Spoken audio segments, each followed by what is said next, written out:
अस्सलामुअलैकुम। BCom part second में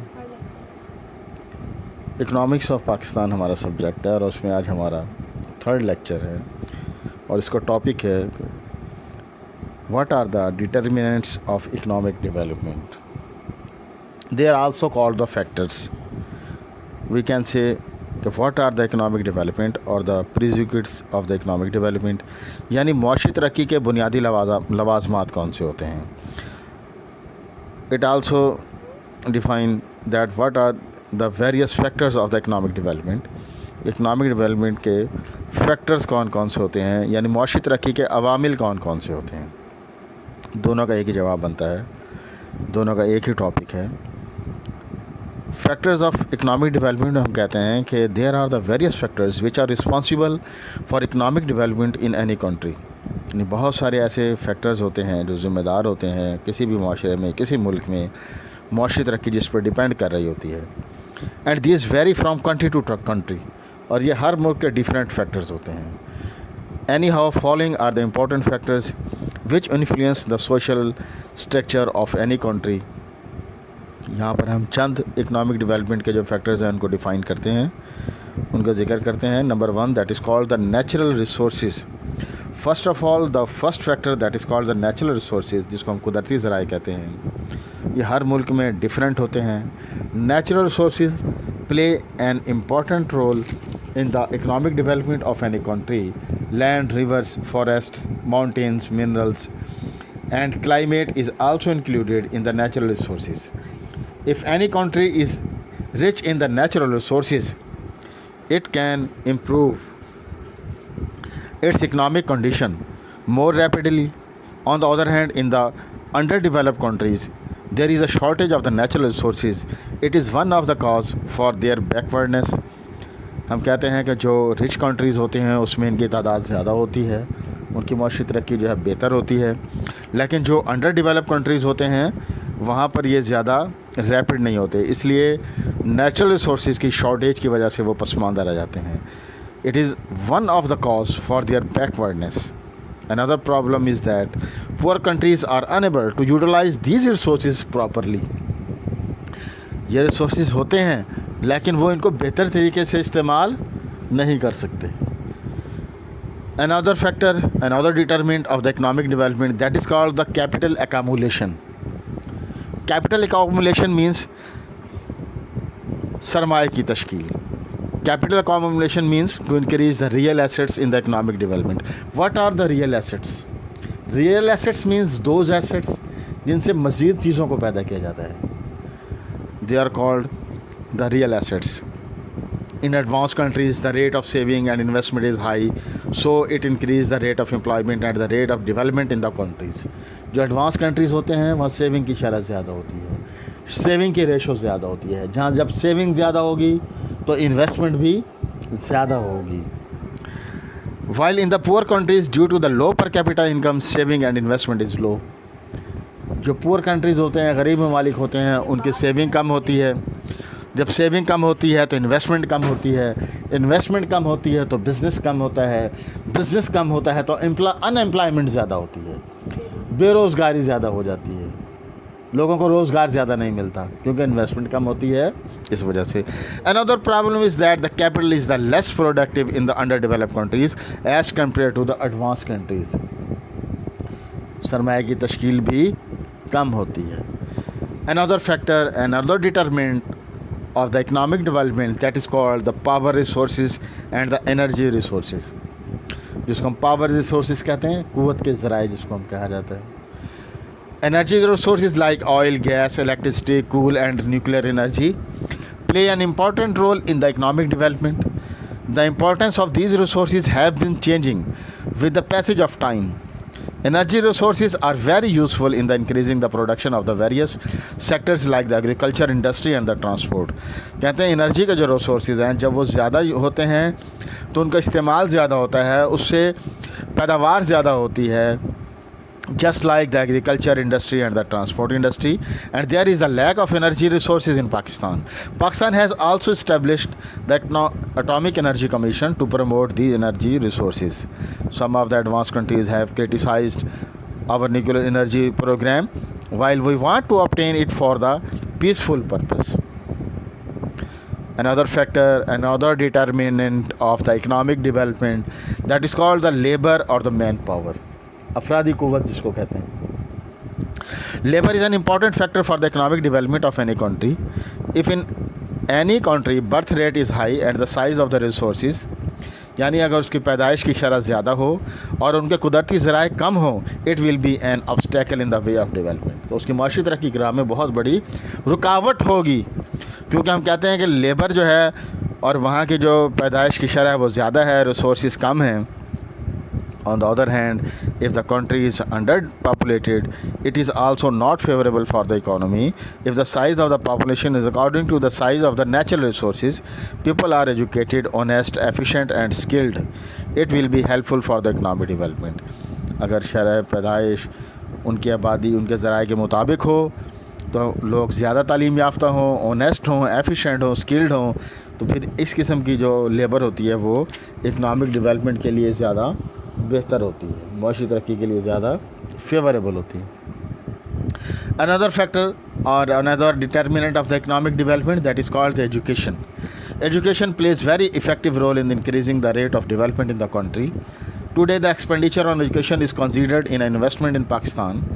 The rate of literacy is very low. Pakistan में खानगी की शरह बहुत कम है, which is the main cause of the low production, जिसकी वजह से हमेशा प्रोडक्शन हमारी कम रहती है.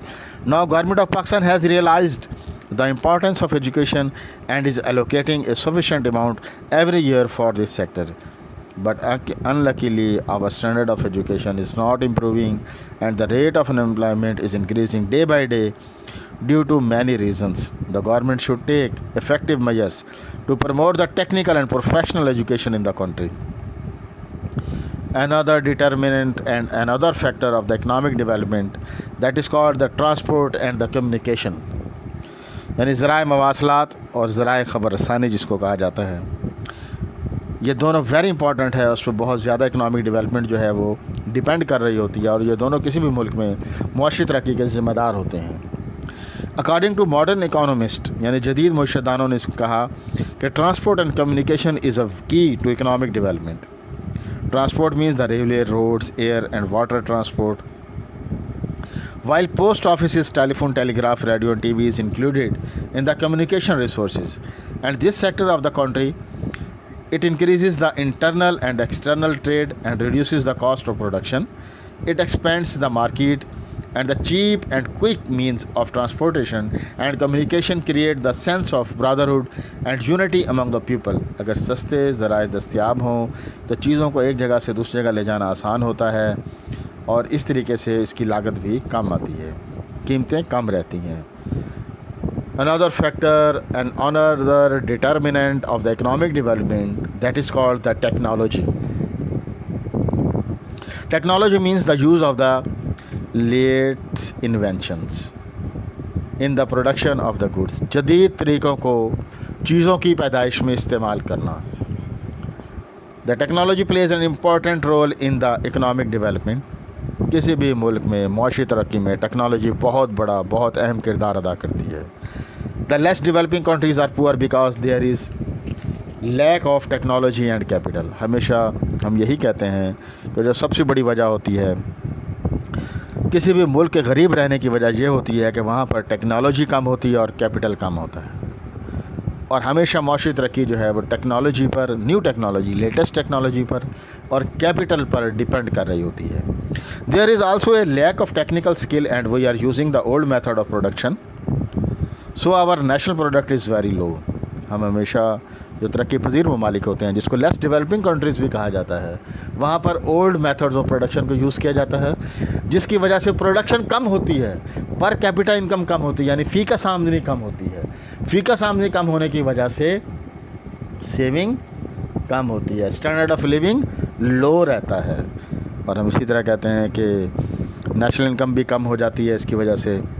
और अगर हम कहते हैं कि इसको नई जदीद टेक्नोलॉजी को इस्तेमाल किया जाए तो उसकी वजह से प्रोडक्शन में इजाफा किया जा सकता है. Now in the various sectors we are using the latest machines to improve the our production and we are also paying the special attention to information technology.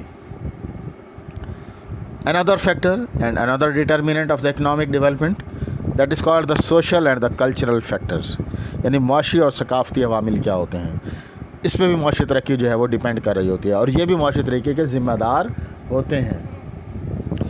If the attitude of the people is positive towards the development, then they can make the rapid progress. अगर लोगों का रवैया development की तरफ positive होता है तो फिर मुल्क में माशी तरक्की ज़्यादा होती है. For the economic development it is necessary that people should leave the useless customs and they start thinking about their economic condition. इसकी सबसे बड़ी वजह यह है कि लोगों को चाहिए कि वो जो पुराने रस्म व रिवाज हैं जिस पर बहुत ज़्यादा पैसे खर्च होते हैं उनको छोड़ दें और अपनी तवज्जो जो है वो माशी तरक्की की कंडीशन की तरफ मरकूज़ करें. Another point, another factor of the economic development, another determinant of the economic development, that is called the administrative factor. इसको हम उर्दू में कहेंगे इंतज़ामी अंसर, यानी इंतज़ाम संभालना. An effective, honest, strong administration can give the big push to the economic development.